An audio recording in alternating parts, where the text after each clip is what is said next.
Today we will be starting a new session on the course Line Commutated and PWM Rectifiers. In this lecture, we will talk about the bridgeless PFC circuits. Now, here you can see where we are in our course structure. We are now moving into week number, we are moving into week number 9 here. And so far we have covered in week 7 and 8 the PFC boost rectifier and the AC-DC flyback converter. These are specially useful for single phase AC-DC rectifiers. And today we will see one of the most promising PFC circuits generally for single phase applications, which is called the totem pole PFC circuit.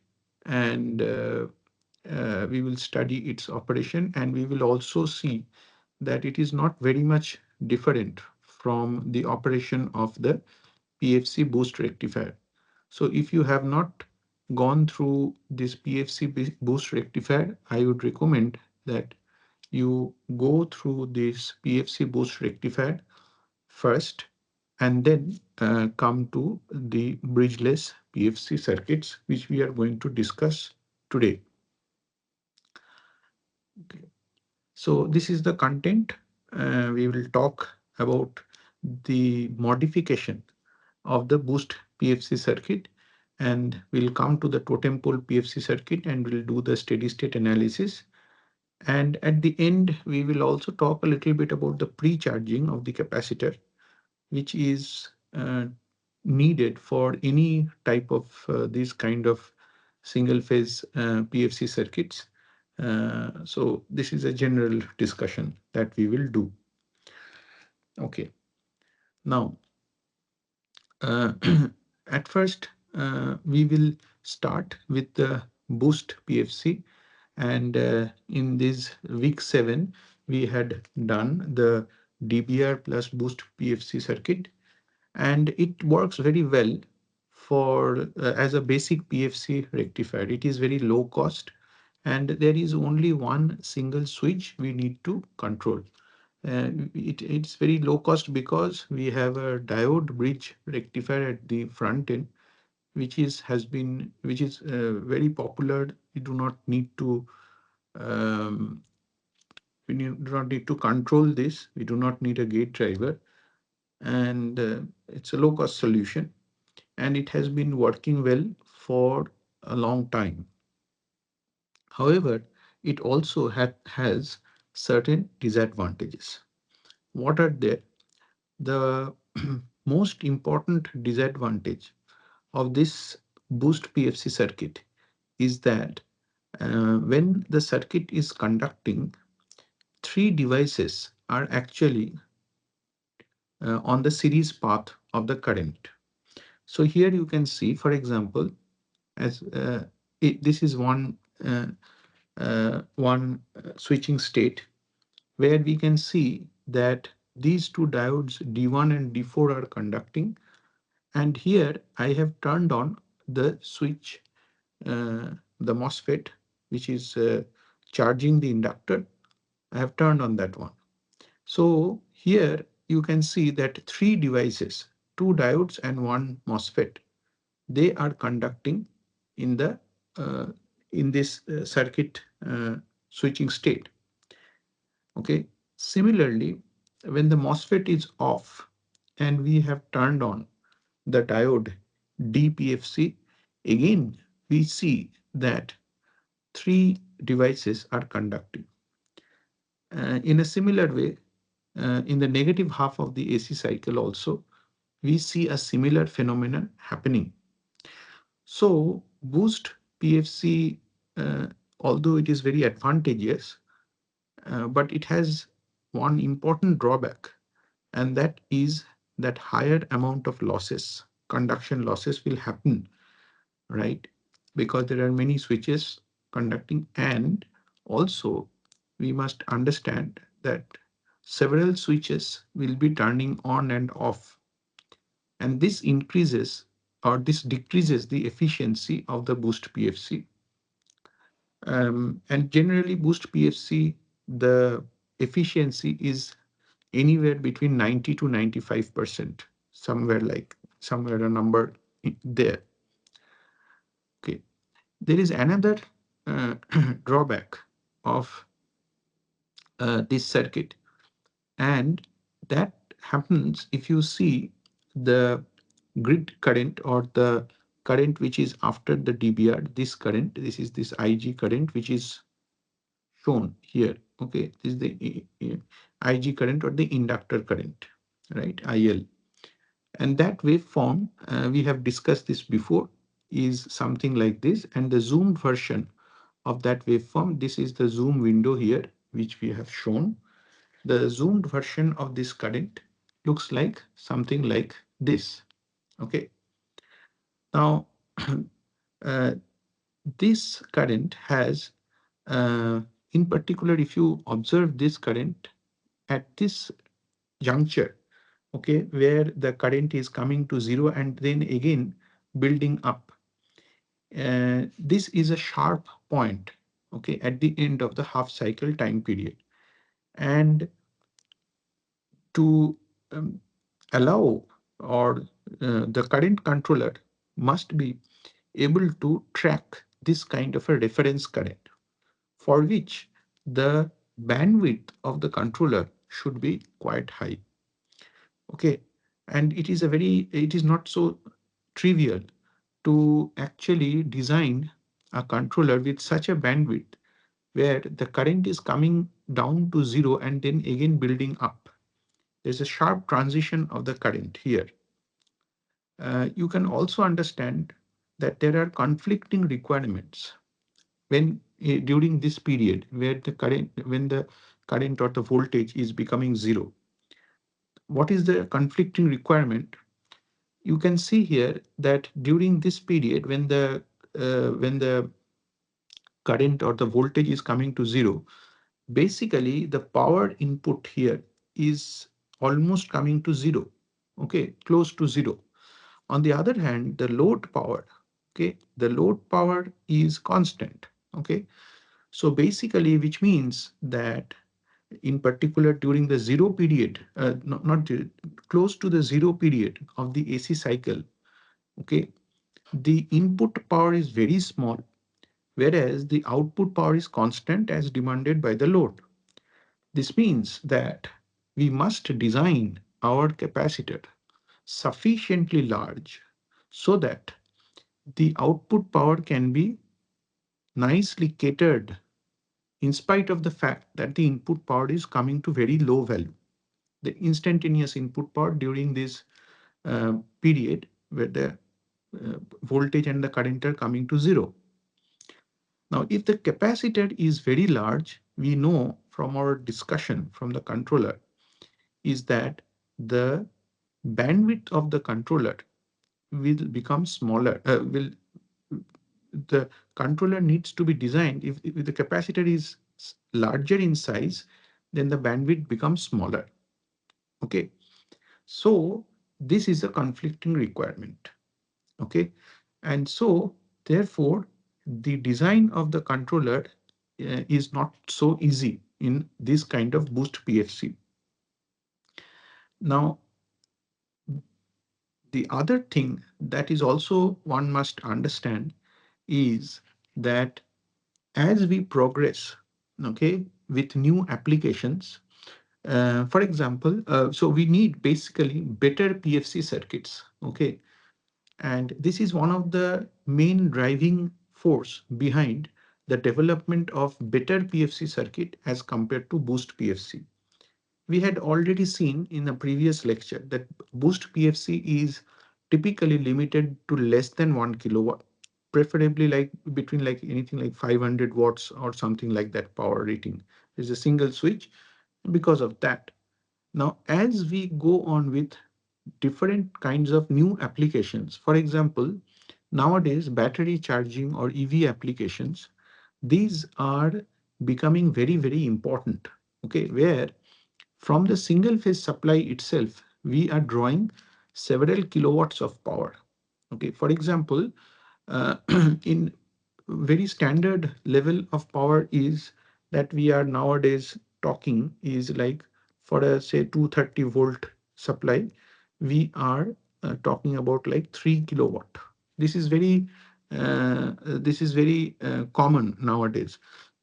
Basically, it also is related to the MCBs, that circuit breakers that are uh, normally readily available in the market. These are like 16 ampere MCBs. And this typically leads to something around 3 kilowatt of power, sometimes a little bit more than 3 kilowatt also. Uh, so this kind of applications are getting very popular nowadays, where the boost PFC circuit finds its limitations. Okay. And the power level is small. And other thing is that the bidirectional, it does not have the bidirectional capability. So we need better PFC circuits. Now also we have already discussed 2 slides back that there are 3 devices which are conducting while the circuit is operating. And so if one of these devices can be removed, in particular the series diodes, then people had understood that efficiency improvement is quite possible. Like more than 1% is already possible. Okay. And so uh, it is felt that we may have to go to a better circuit. And in particular, also with the coming of the silicon carbide devices, we actually expect a further efficiency improvement. Okay, so the totem pole PFCs, which we are going to talk about, they have reported efficiencies. Many of them have reported efficiencies more than 98% with silicon carbide MOSFETs. And this is something which we must keep in mind, that for newer applications, upcoming applications with several kilowatts of power with bidirectional capability, this kind of 98% or more efficiencies are expected. Okay, now how do we modify the boost PFC circuit? Okay, so how do we go to the totem pole PFC circuit? That will be our point of discussion now. Now, if you see here in the PFC boost, you have this inductor here at the output of the DBR, right? Now, what we can do is uh, let us take this one and put it on the input. Okay, so we are placing the inductor, place the inductor on the input side. Okay, so that's what we are shown here. Here we have now put the inductor on the input side. Okay, it doesn't change anything, right, in the operation, because earlier also the conduction path was like this. Okay, for example, for charging, the conduction path was something like this. Okay, and it still remains the same.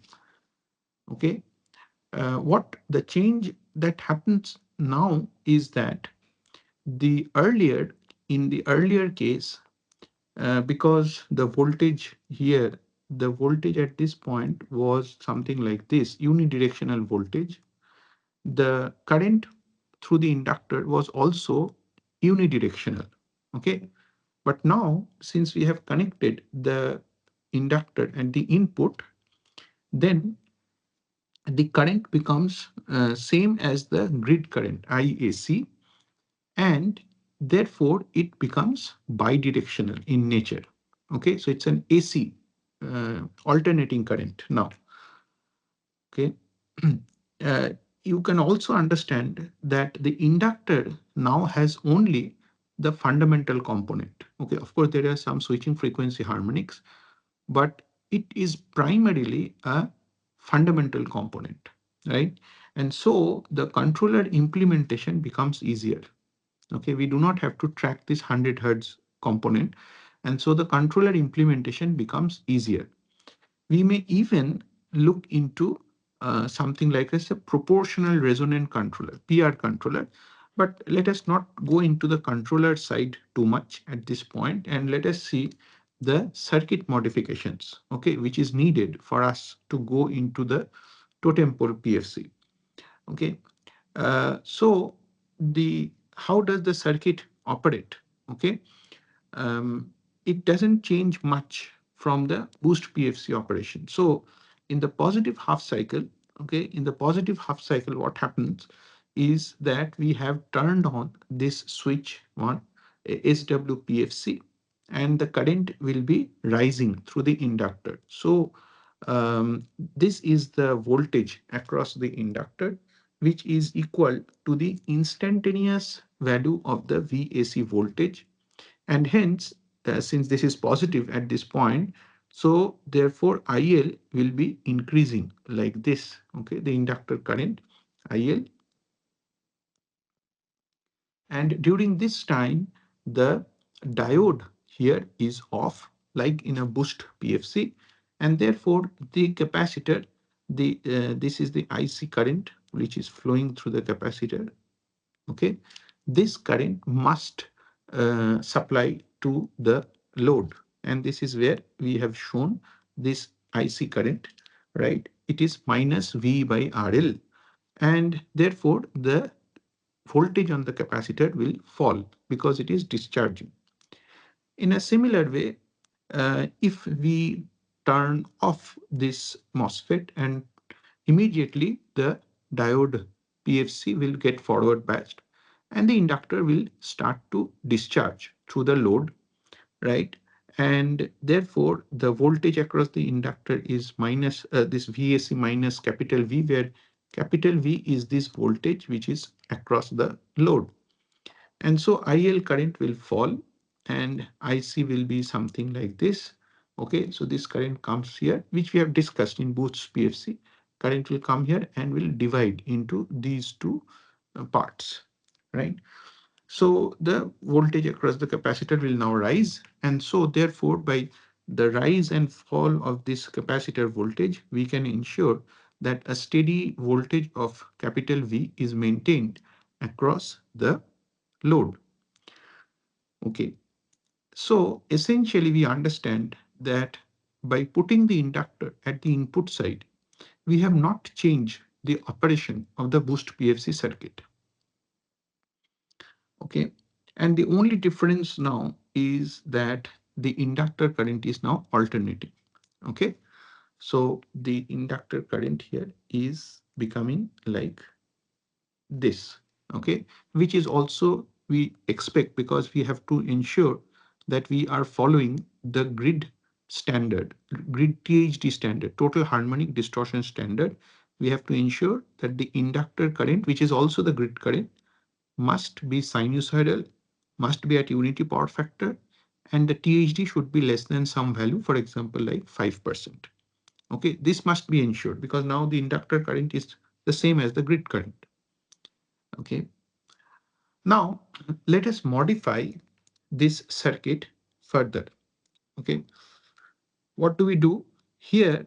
The one thing that we understand that the this switch and this diode, we have been using this switch and the diode alternately, but if the objective of this switch SWPFC and DPFC, this was like charging and discharging of the inductor.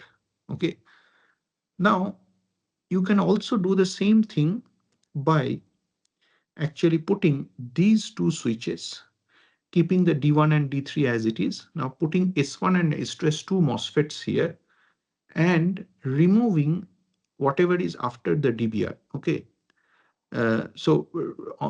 yeah, we can actually have the same circuit working like this. Okay, it will accomplish the same thing. Okay, how will it do that? Uh, so basically, you can see that suppose we take the positive half cycle, right? When this VAC is in the positive half cycle, which means now we are in this part.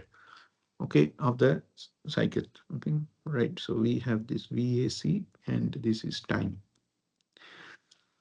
Now, what happens is during this time, this inductor is charging through the switch S1 and it will discharge through this one, okay, through the diode, right?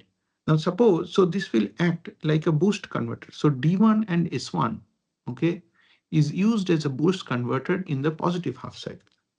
Now let us take the negative half cycle,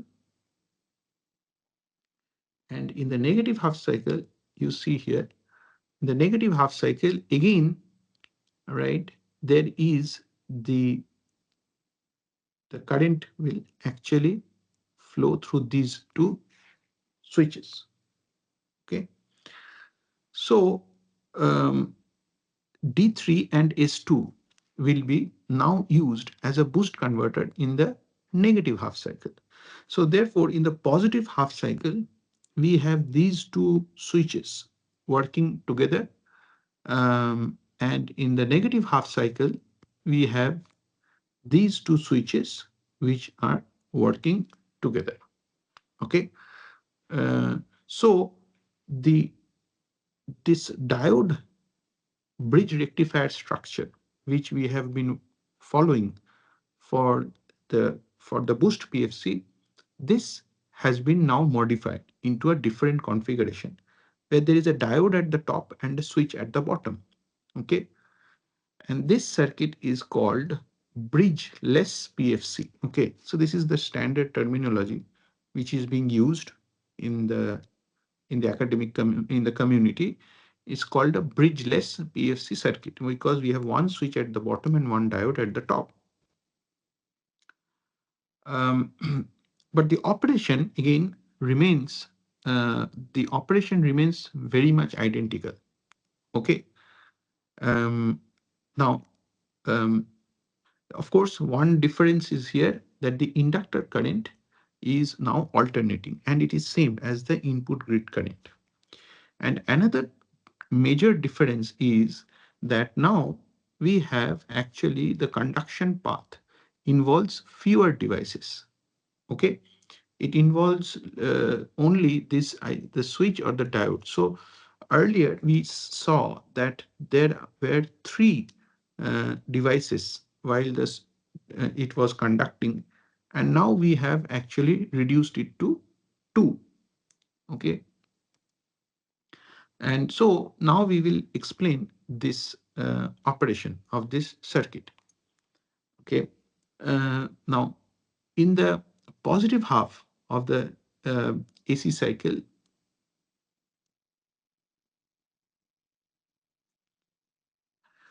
during the positive half of the input, what is done here is that we turn on this switch S1. Okay, and so the inductor will now get charged by the AC source, and the path is VAC L. Okay, so it starts from here, VAC L S1. Okay, and the body diode of S2, right? The body diode of S2 and VAC going back, right? One thing, of course, this is where the inductor is getting charged.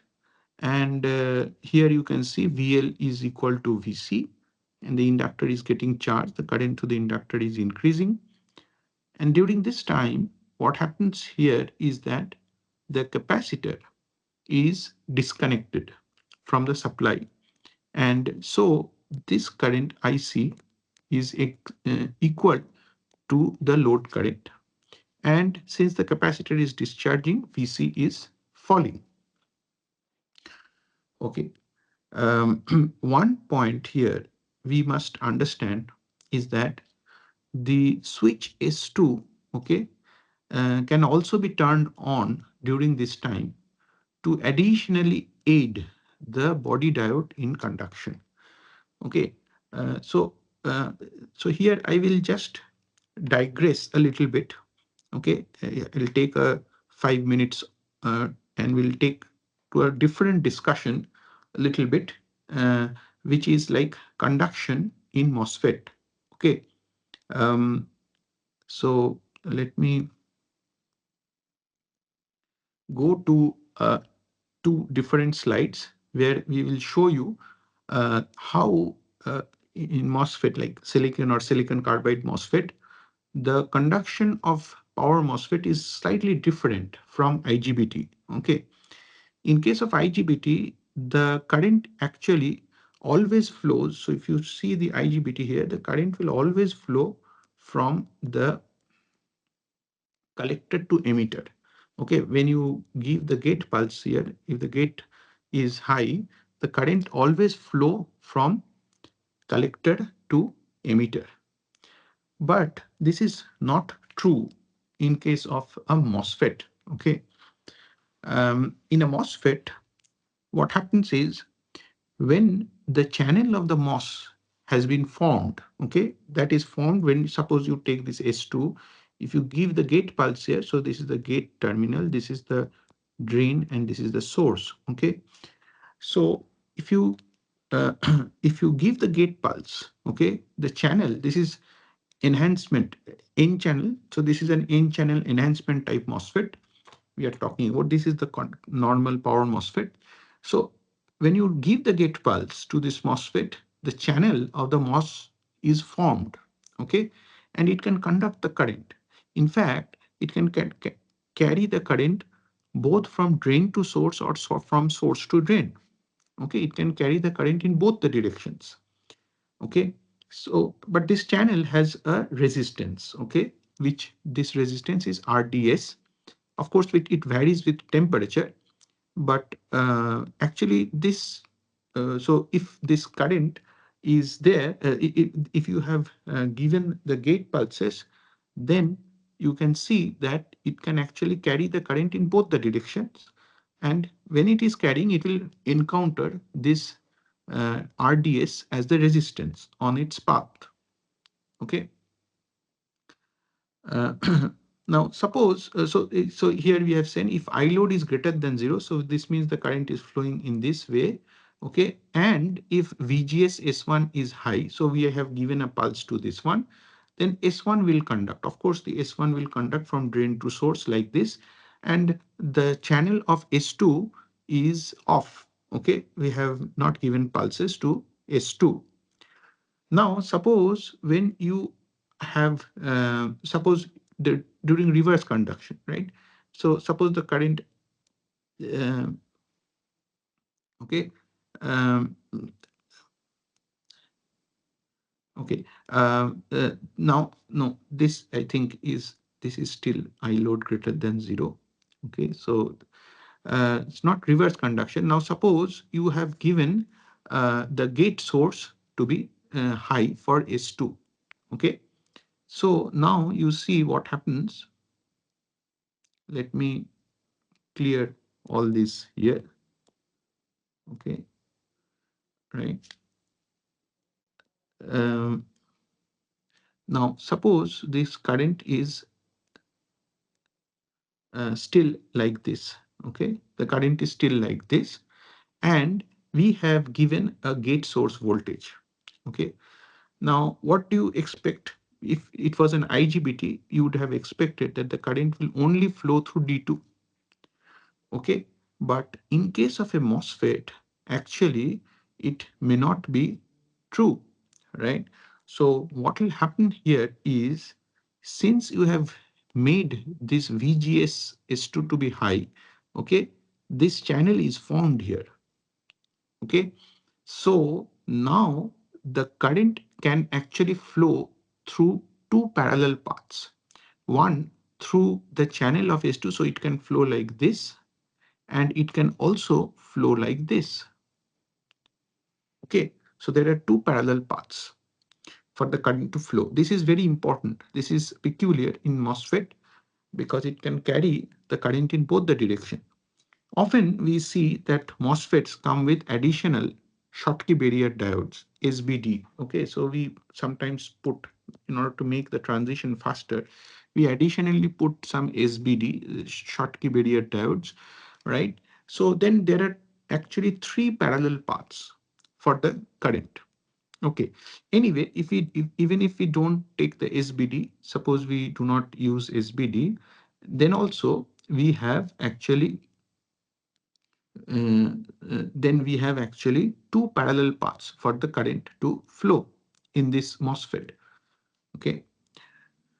Now, how will the current divide? Okay. So as we understood that the current is flowing this way and the current is flowing this way. So therefore, how much it will divide, this current will divide, is dependent on what are their relative resistances. As you know, when the diode conducts, there is a forward voltage drop of the diode, plus there is an RD, there is an on-state resistance of the diode. Similarly, the MOSFET, when it conducts, basically it has a channel resistance, which is RDS.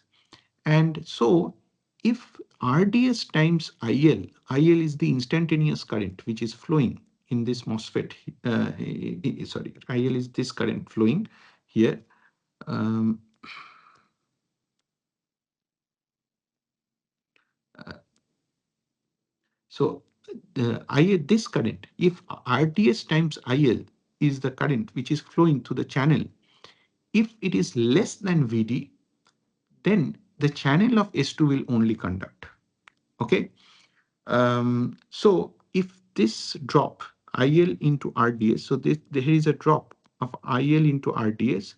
Okay. If this drop, right, is less than the drop of the diode. Okay. If this drop is less than the diode, of course, the diode will not get forward biased. And so the channel of S2 will only conduct, right? However, if IL into RDS, okay, is more than VD, then the current will have two different paths. It will divide between S2 and D2. Okay. Now remember, this IL, as I told you, IL is the instantaneous value of the current. Now I load, suppose I load is a sinusoidally varying current. Okay. So it has different values at different switching instants of time. So at what value of current the transition will happen from the MOSFET into the diode D2, and after the transition, how will they share the two currents? That analysis becomes a little bit involved.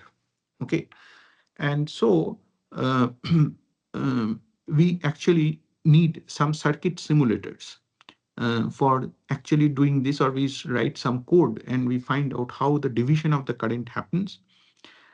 This is needed because we would like to understand or calculate precisely how much will be the conduction losses in the MOSFET when this kind of a current division happens between the channel of the MOSFET and the diode of the MOSFET. But so for this, actually, you can refer to some of these papers which I have noted here, and you can refer to that. This is they will this references actually does this analysis. Of course, during the dead time, okay, when you do not give any pulses, of course, the diodes D1 or D2, they are conducting. One of them is conducting. Okay, so what we understand from this small discussion is that when the current is flowing, when the channel of the MOSFET has been formed, right, the current is flowing, it can actually divide between the anti-parallel diode and the body or the channel of the MOSFET. Okay, and all depends on the RDS of the MOSFET which we are going to use. So this is a point which one must remember. So therefore, now coming back to this discussion where I was showing you the uh, the current direction. So here, as I told you, when this bridgeless PFC circuit is operating, the voltage here is the voltage. It goes through the L, okay, and it goes through this MOSFET here. And here, when the current comes, actually it can go through two paths. As I was discussing here, it can actually go through this path, or it can go through both of them, or they can either it can go through both of them, or it can be shared by the channel of the MOSFET and the diode, anti-parallel diode. Okay, so if you want to do the loss calculation for this kind of a circuit, you have to remember this fact. Okay. Anyway, for our discussion, so henceforth, we can safely assume, and we can say that we can just simply state that S2 is conducting, okay, without going into the details of whether actually the MOSFET is conducting or the anti-parallel diode is conducting. We'll just say S2 is conducting. So during this time, the load is supported by the capacitor, just like in a boost PFC, okay. Now, when the switch S1 is turned off, as you can see here in this circuit, we have turned off this switch, and so the inductor will be now discharging. What is the path of this discharging? So it goes through this one and then goes through this one, comes through this and this. So both the capacitor has to be charged up. It has lost its charge, and then it comes back here, and through the anti-parallel diode or the MOSFET combination, okay, it will come here. Okay, so the inductor L discharges VAC L D1 and then C parallel RL. Okay, so this is where the current flows, and body diode of S2 and VAC. Okay, if you do not give the pulse to S2, then only the body diode will conduct. And so this is how the whole circuit will operate. And these are the steady state waveforms which we have plotted. VL is VAC minus V, and we have seen this one before. Okay. Now, what happens in the negative half cycle? Okay, negative AC half cycle. Same principle, right? So now this part is plus and this is minus. So then what will happen is you want to charge up the inductor, but now you are going to charge it in the reverse direction. Okay. So then you have this path which is flowing like this. So you will turn on S2, so VAC, and then S2, it will flow like this. It will come back like this and through S1, okay, or body diode of S1.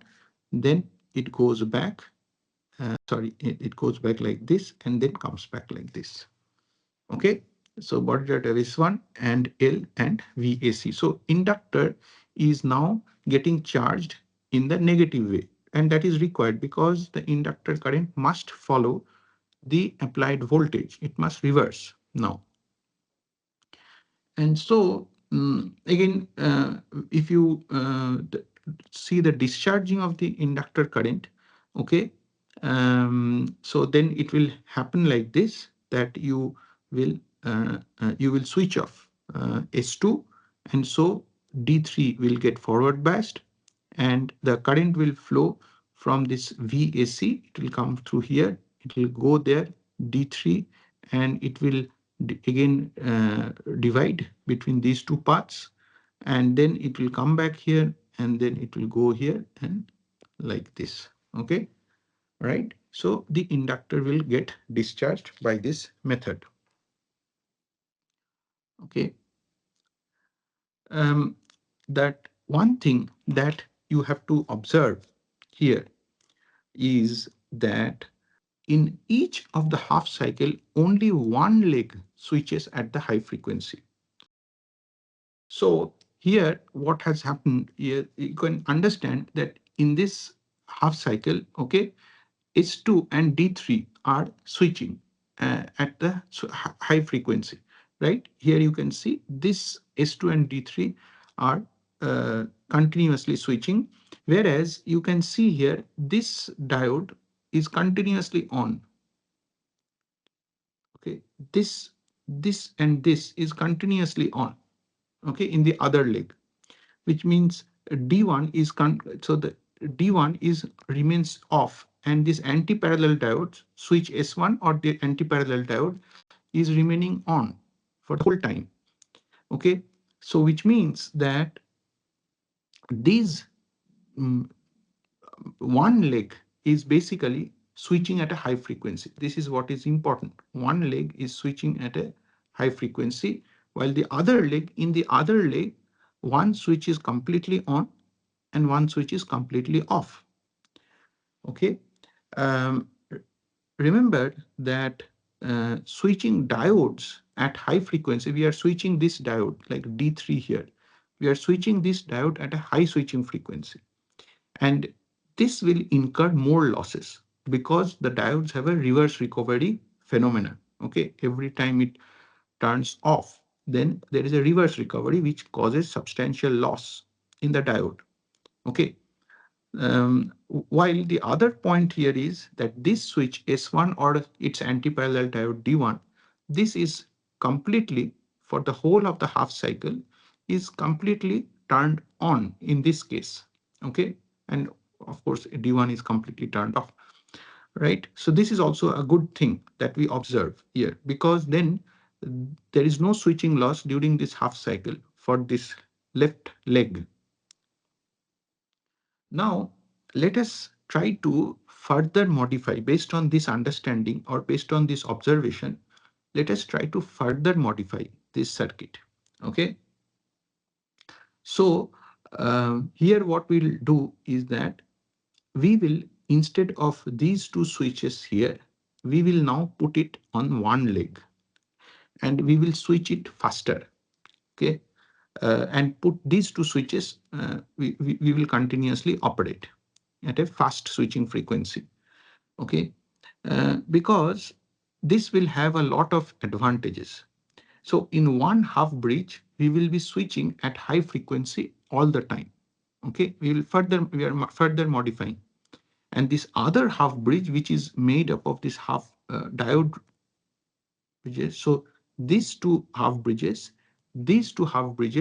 can switch at the line frequency. These two half bridges are switching at the line frequency, and this half bridge is switching at the high switching frequency. Okay, we can further modify. Okay, and this is called the totem pole PFC converter. Okay, and we will now analyze the operation of this totem pole PFC, and we will see that it also leads to the same operation as before.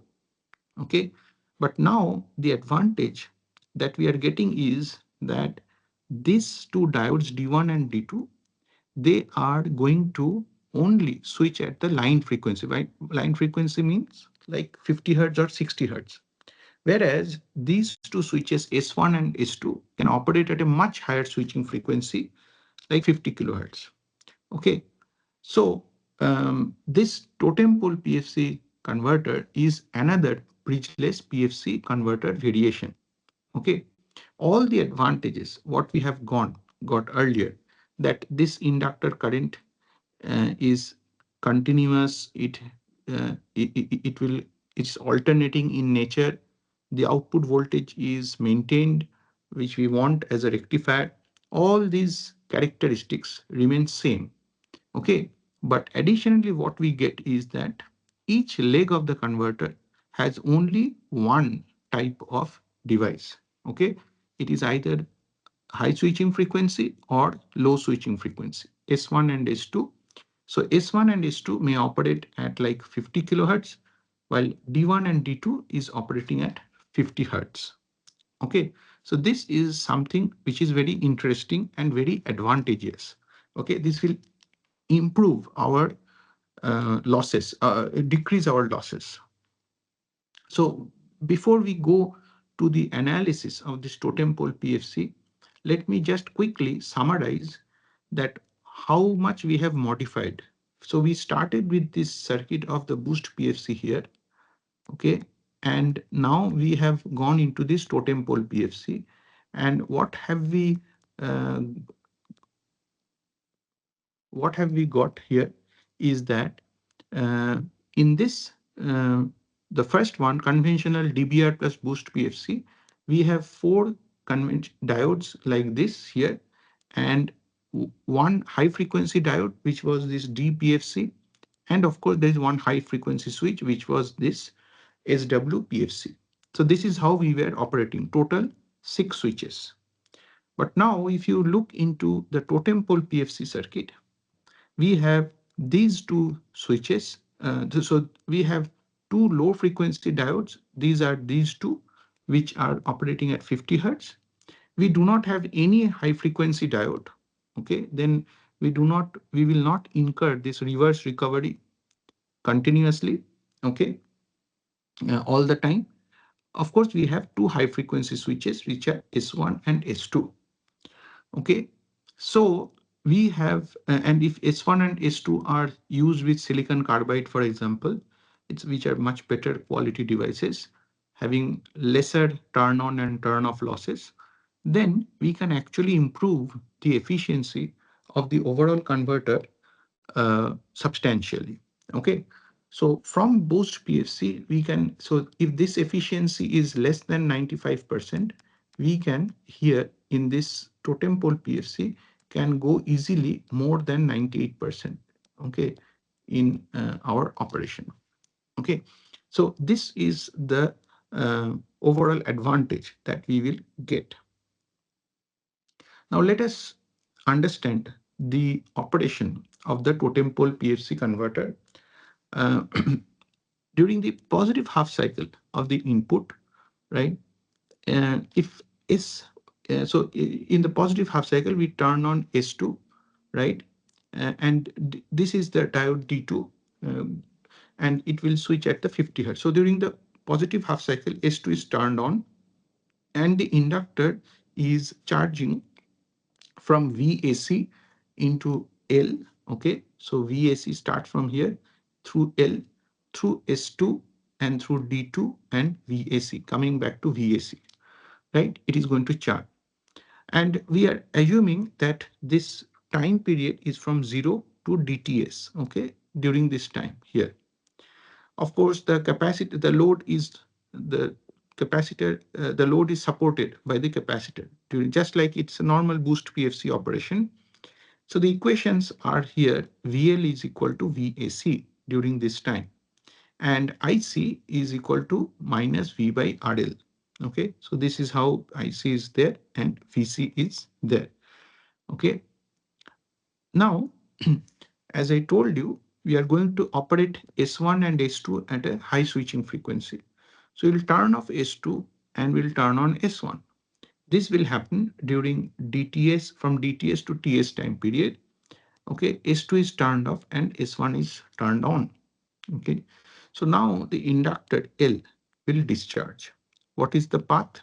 The path is VAC through L through S1 and then C parallel R.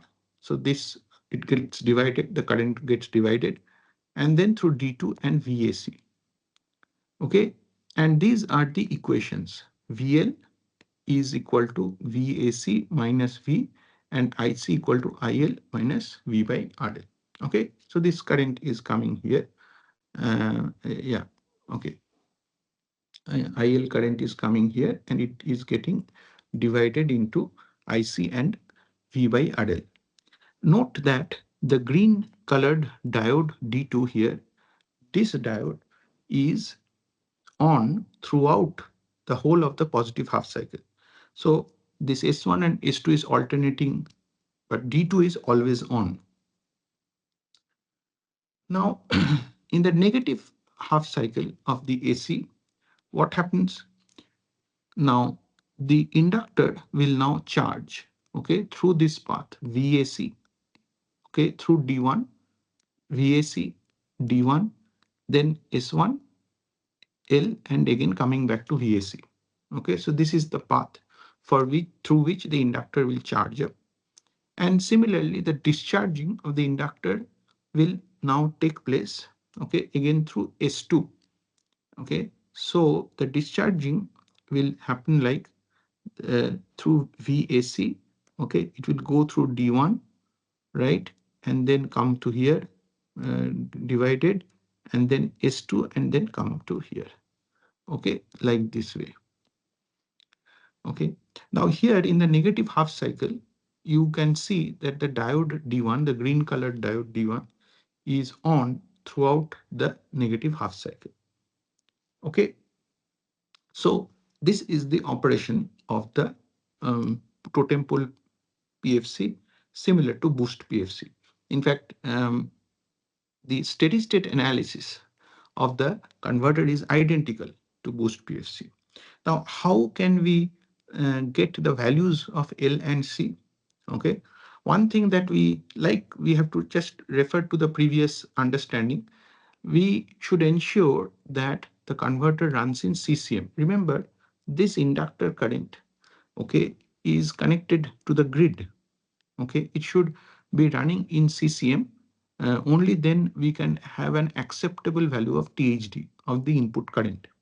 Okay, so we have seen this condition to be satisfied. Okay, I please refer to the previous discussions on boost PFC. And so this RE less than 12 by TS, whatever we discussed, is also applicable here also. That means L is greater than RE into TS by 2. Okay, where RE is the emulated resistance. So the minimum value of inductor should be like this. Okay, and this condition should be so where what is RE? RE is the emulated resistance, VAC square by P in. Okay, so this can ensure that the inductor current, okay, the inductor current will typically look like this. Okay, it will be like this. Okay, this is the IL current here. Okay, and it should be ensured that this is CCM. So this is the condition for CCM operation. Okay, however, if you use this equation here, you may get a value of inductor which may not always satisfy the grid standard, grid THD standards, because although it ensures CCM, the point here is what happens is that this ripple of the inductor current, this ripple, okay, it is CCM, but the ripple may be very high. Because of this higher ripple, the THD may be like more than 5%. There's a value which is given by IEEE standards. It may give you a more than 5% THD, and so which is not acceptable, right? So what you have to do, another way that many people design the inductor is that they design it with a maximum permissible ripple allowed. Okay, for example, we can design this current in such a way that this inductor current is CCM, but the ripple is now like this much only. Okay, uh, in contrary to the previous slide where I had drawn a large ripple, now I am drawing a much smaller ripple. Okay, for example, we can make the ripple less than 10% of the average inductor current, right? And then we can actually design this inductance value, okay, and equations of the delta IL and design the inductor. So how can we do this? So we can, again, we will follow the same principle which we had done in case of boost PFC. Now you see this is a boost converter. So the duty ratio of the switches can be obtained from the relation. You see this is a boost converter. Okay, if you see from the input side, okay, so there is an L here. Okay, and this is the output voltage capital V, which is V is more than the instantaneous value of the AC voltage always. Okay, so it is a boost converter, so it is boosting up. So therefore output voltage V divided by the input voltage is 1 by 1 minus D. Okay, but here the value of D is varying with time because this voltage VAC is varying with time, right? So therefore this so we can simplify. So this duty is a function of time, and we can simplify and write dt equal to 1 minus VAC divided by V. Okay, and so this is equal to 1 minus Vm into, so we can write this VAC equation And we can say that um, this is equal to 1 minus Vm sine mod of sine omega t divided by V, right? And yeah, we have taken a mod because the analysis is true for both the halves of the AC cycle. Okay, it remains the same. In the negative half also same thing will happen. So that's why we have taken it as a mod. Okay, the inductor designing, so it's identical in the positive and the negative half cycle. So just to avoid confusion, we have taken a mod here.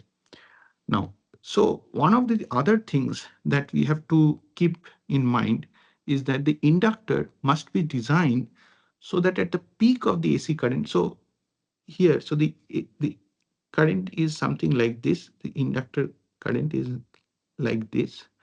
Okay.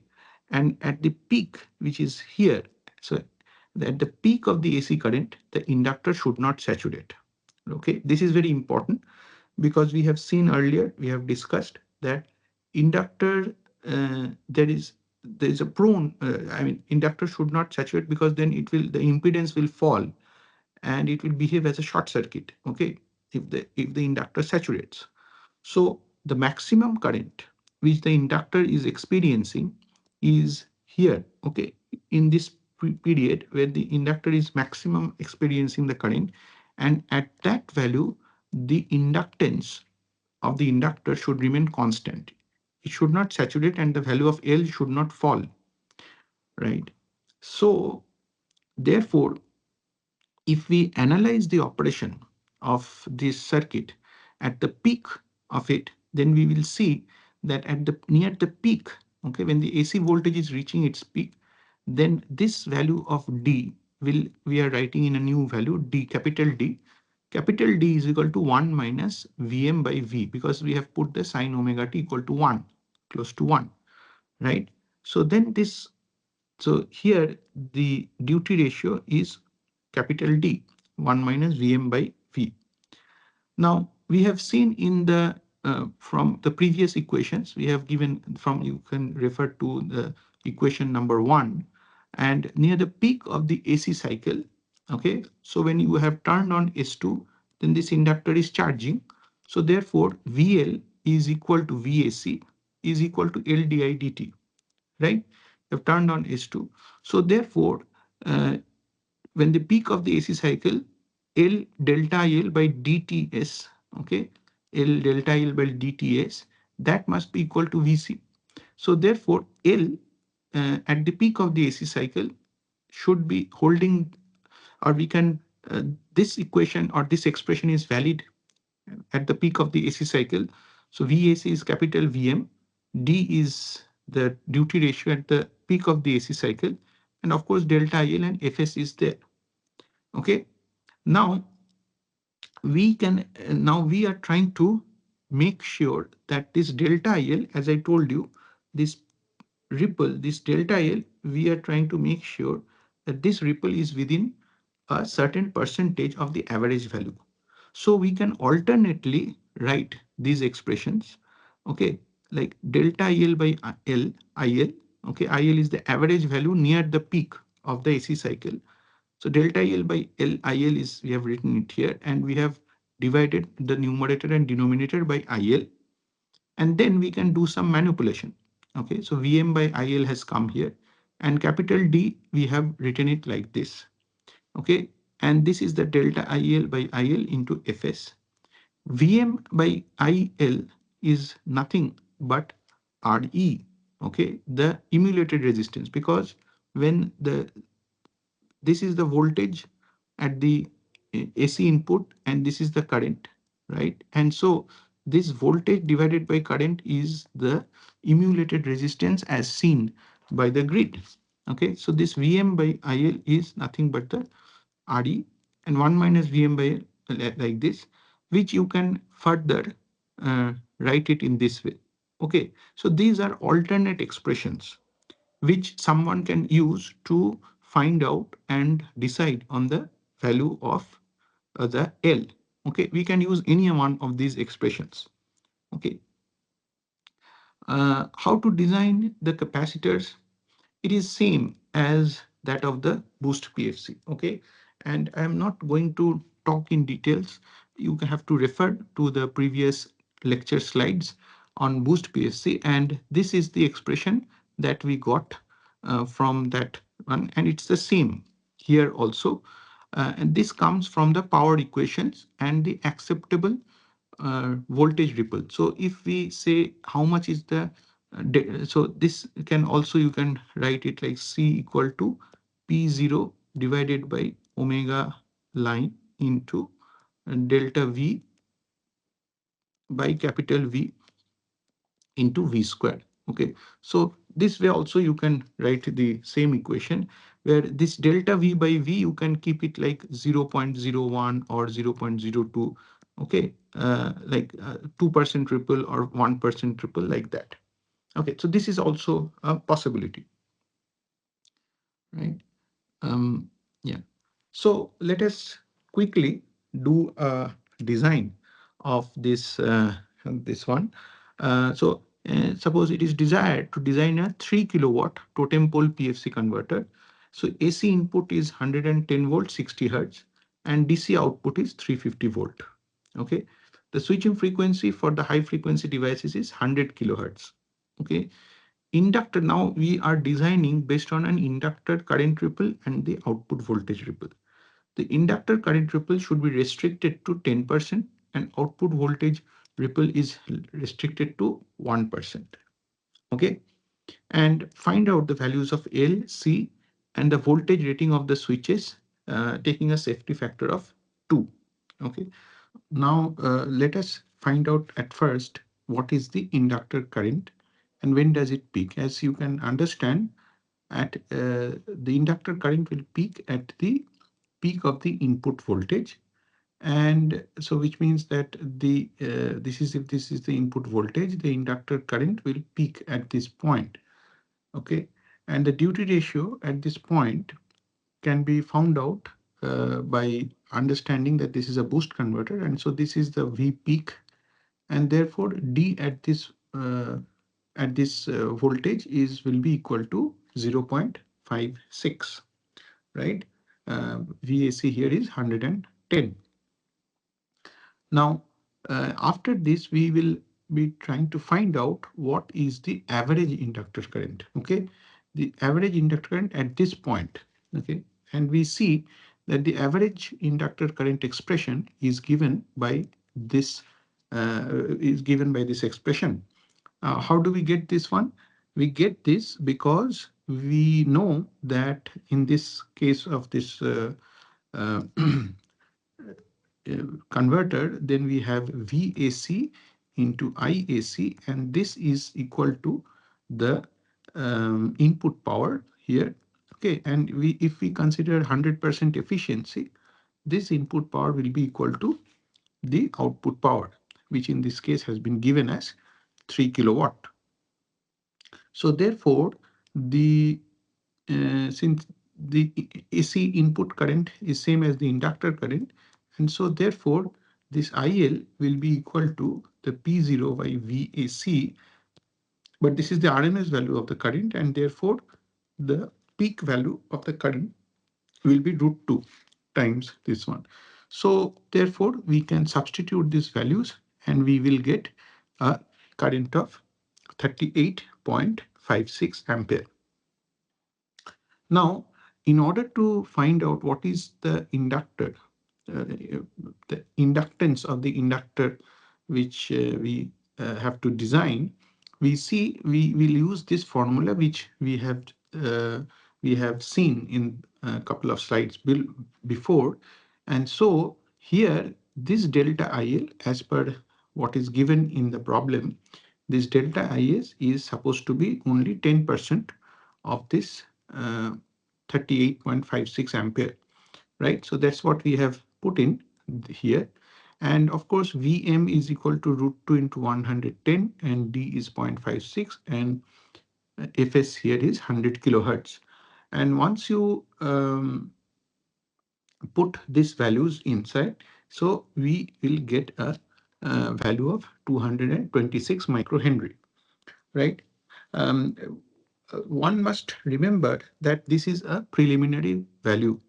Okay, and after this, we must make a detailed analysis, including some simulations, where we must find out what, how much is the THD that is coming out of this, and kind of like optimize it further with respect to efficiency. Okay, we can actually tweak this value a little bit and can further optimize the inductor value and the efficiency obtained. Okay, this is very important because there will be, yeah, so efficiency will vary with the value of the inductor.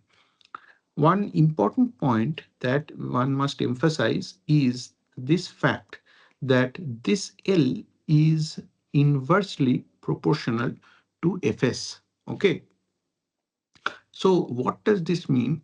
It means that as we increase the switching frequency, the value of the inductor will go on decreasing, right?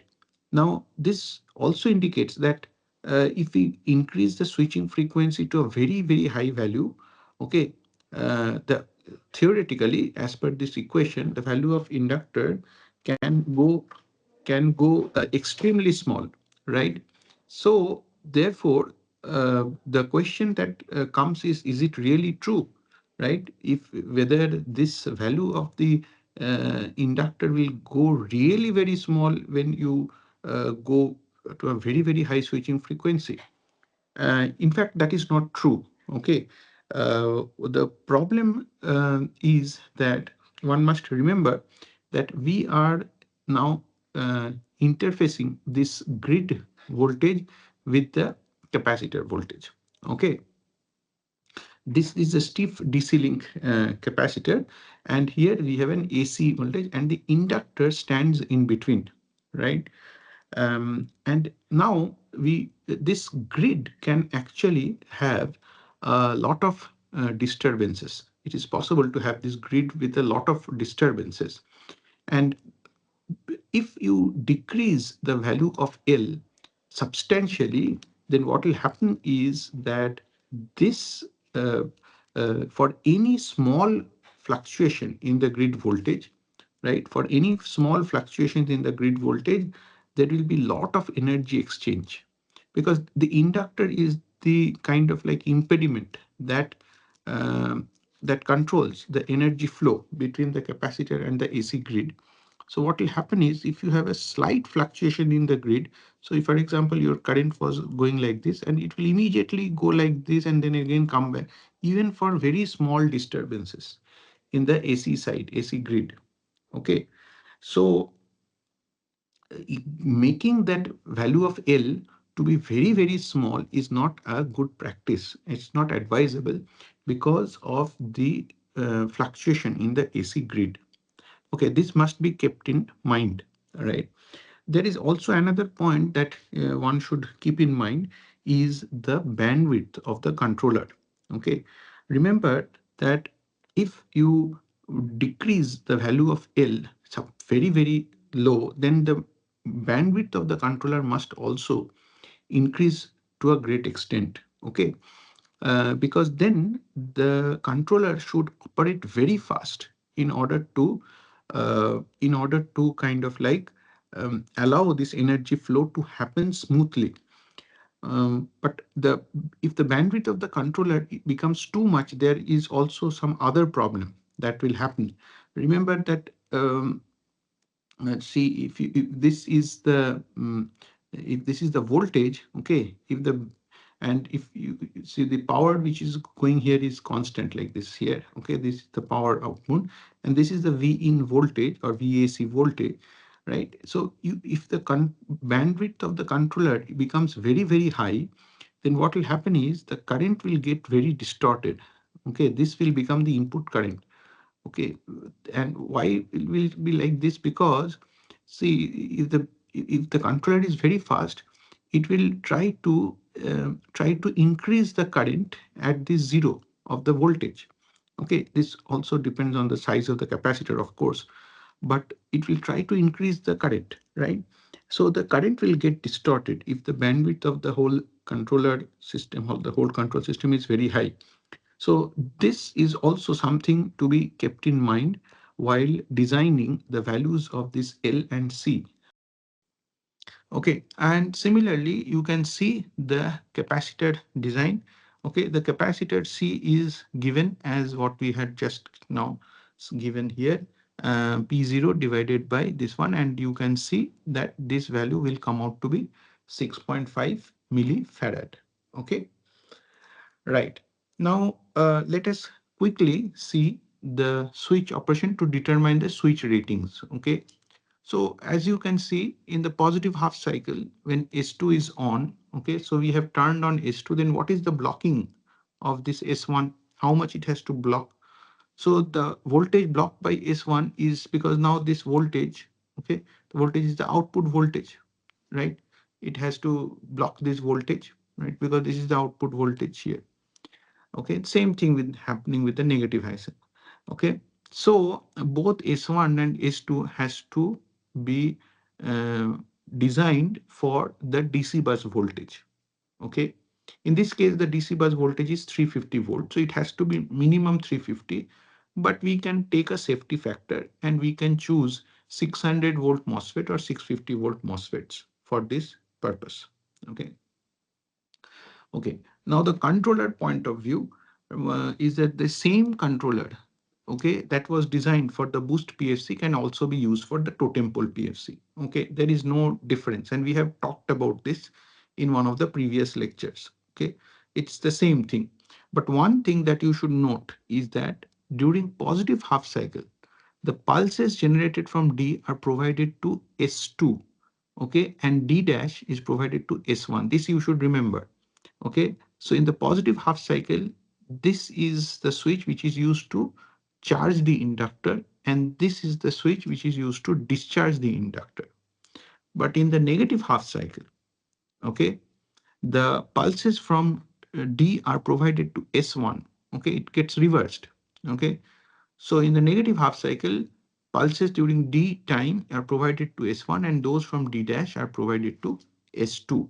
Okay, this is because of the operation of the converter, and this you should remember.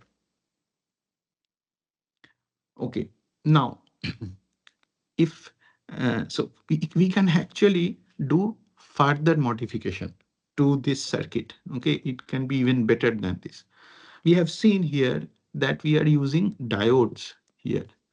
Can this be further improved?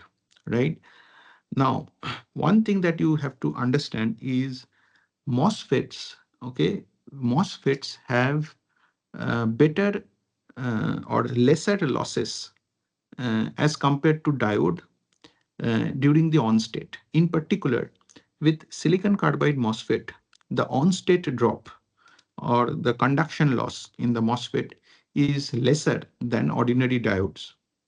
Okay, so therefore, the diodes of the totem pole PFC can be replaced by MOSFETs. Okay, and this will improve further efficiency. So this will improve the efficiency further. Okay, so here remember the switch S1 and S2 are still operating at high switching frequency, while S3 and S4 operate at the 50 Hertz frequency. So we are just replacing the previous diodes with a MOSFET because MOSFETs have lower RDS on or lower conduction losses as compared to diodes. Okay, so this is one advantage. Okay, the other advantage is that now we are getting to a circuit which we already know. This is called the full bridge circuit. Okay, which we know this one, right? So the yeah, so replacing the diodes with switches. Now we are in a situation where a bidirectional operation is uh, possible. Okay, suppose this is grid and instead of RL we or C we have a battery here. Okay, so battery is possible. Okay, so with this battery you will be exchanging power.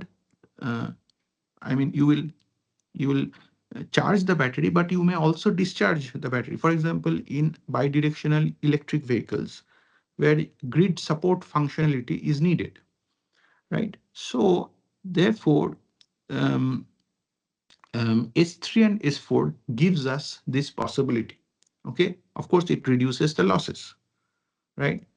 Now, when you come to this point, you can understand that this is a well-known single-phase voltage source converter, okay, and running with unipolar PWM, okay, because now we have four switches which are in our hand.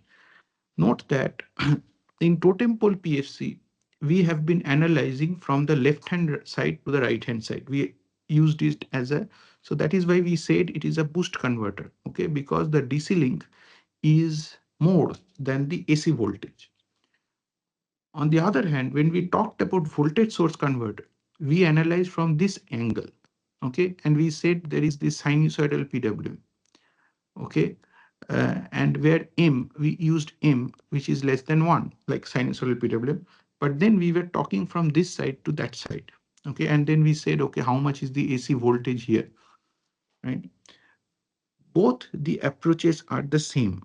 It is actually the same thing, but it depends on which side we are looking at, whether we are looking from left to right or whether we are looking from right to left.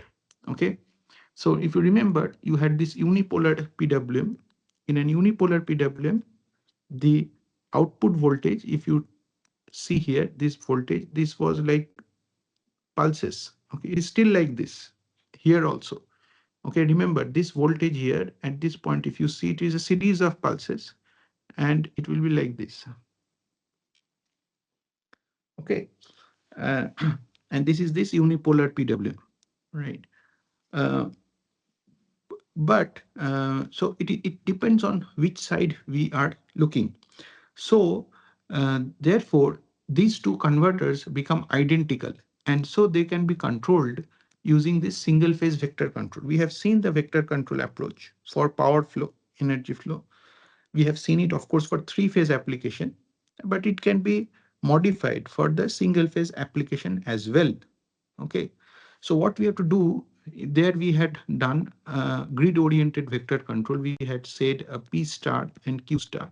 Okay, here we will put Q star equal to 0 so that we have PFC operation. Okay, so it's the same philosophy. Okay, and I will say that please you can refer to the previous lectures. Okay, so the control logic for the totem pole PFC converter can be developed like a single phase vector control as well. Okay,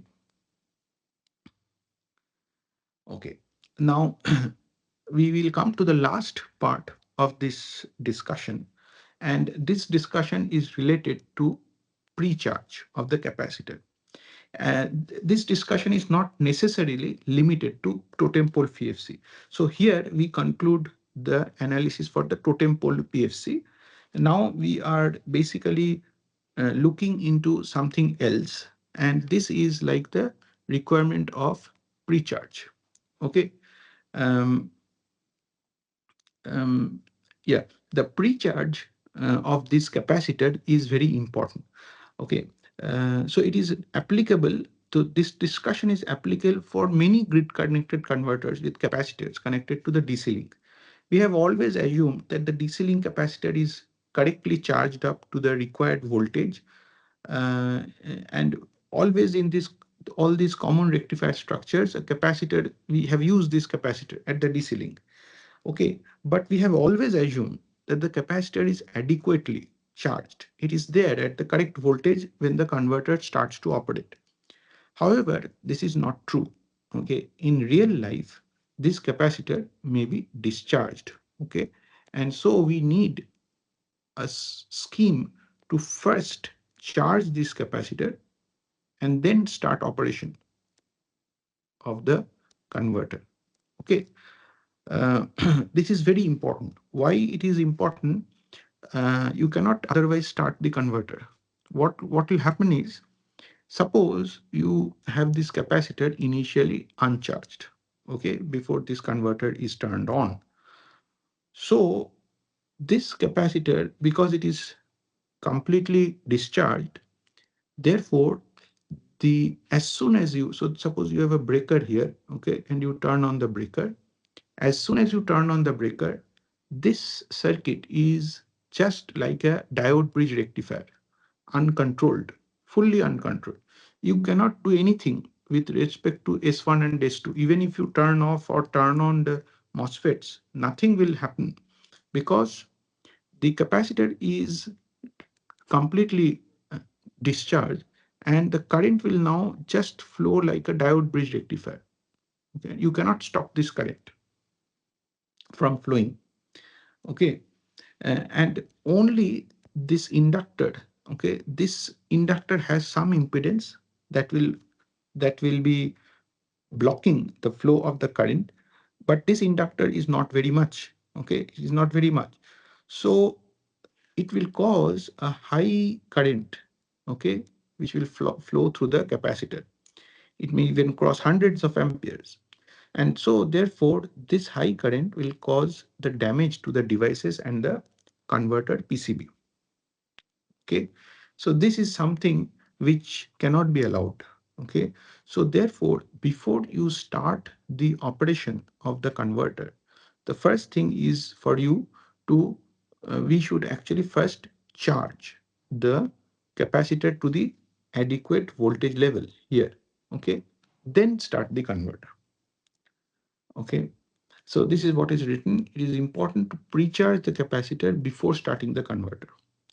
Now remember that how much you can charge the capacitor? You can charge the capacitor only up to the peak of the AC voltage, right? You cannot charge more than that. Okay. So initially what we will do, we will make a certain circuit here that will pre-charge this capacitor up to the peak value of the input source. Okay. And if the final output voltage is higher than the peak, then the converter should be soft started to slowly build the voltage to the actual output voltage. Okay. So how do we do this thing?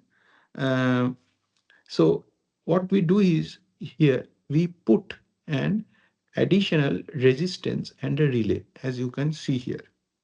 Okay. Um, like like this way. Okay.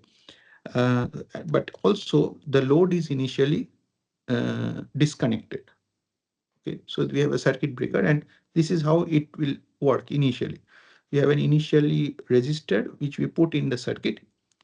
And so what will happen is the relay is initially turned off. So this relay is not in the circuit. Okay, so we have this resistance in the circuit.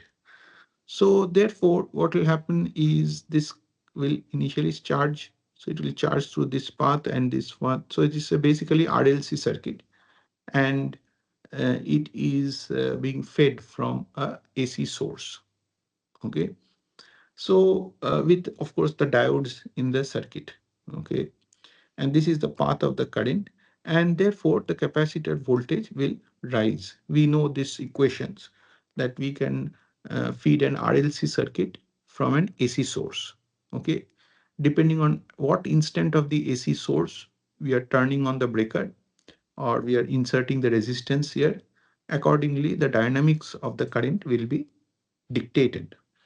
But one thing is certain, and that is this Rin resistor will restrict the inrush current. Okay, so there cannot be a huge inrush current anymore. It's a simple RLC circuit, but the Rin will restrict the current. And in the negative half of the AC cycle, again, there is a path for the current to flow. And you can see what is this path. Okay. So in this way, what will happen is the capacitor will be pre-charged. Okay. It will go on. Yeah, it will go on rising. The capacitor voltage will go on rising. Once it has reached the correct level, then what we do is we uh, insert this relay in the circuit. Okay, so that it bypasses this Rin. Okay, we don't want the Rin to be remaining in the circuit because it will have additional losses, right? So we then turn on the relay and then we turn on the load side breaker. Okay, and the normal operation of the converter is initiated. Remember that we also may be having a closed loop control, which can increase the DC bus voltage to the required amount, right? For example, suppose you have a 230 volt 50 hertz AC grid, and we can pre-charge the DC link to about 325 volt, which is about 230 root 2. Okay, 230 root 2 is about 325. We can go up to that point, close to that point. But if we want to go to like 400 volt, we have to start the controller. Okay, so we'll turn on the load, we'll start the controller, and it will slowly increase the voltage to 400 volt. Okay, so this may be needed by the controller to, if you want to go more than this value. Okay, so the relay operation can be based on several excitation technique. So we many times, which is very much used in the industry, is a very simple technique to use a time delay based relay. So, uh, for example, the relay can be turned on after, say, 1 or 2 seconds or 5 seconds. Okay, uh, like that. Relay operates after a set time delay. Okay, so the user can set it. Okay, the time constant based on the time constant tau. Okay, so with this discussion, we can summarize what we have learned in this totem pole PFC and the bridgeless PFC circuit. What we have seen is we did a lot of circuit modifications starting from the boost PFC, and then went to this one, eventually leading to the bridgeless PFC circuit, such as this totem pole PFC is one of the bridgeless PFC circuit. Okay, and then we discussed the operation of this bridgeless PFC circuit. The steady state analysis was done with the totem pole PFC converter, and we also did a small design example. And the requirement of the precharge and simple precharge circuit was shown. And this is irrespective of the bridgeless PFC circuits. Okay, this is applicable for the boost PFC as well. Okay, so we understood why the precharge is needed, and a simple technique to precharge the capacitor was discussed. So with this one, we conclude our session, and I would like to see you once again in another session on the course Line Commutated and PWM Rectifiers.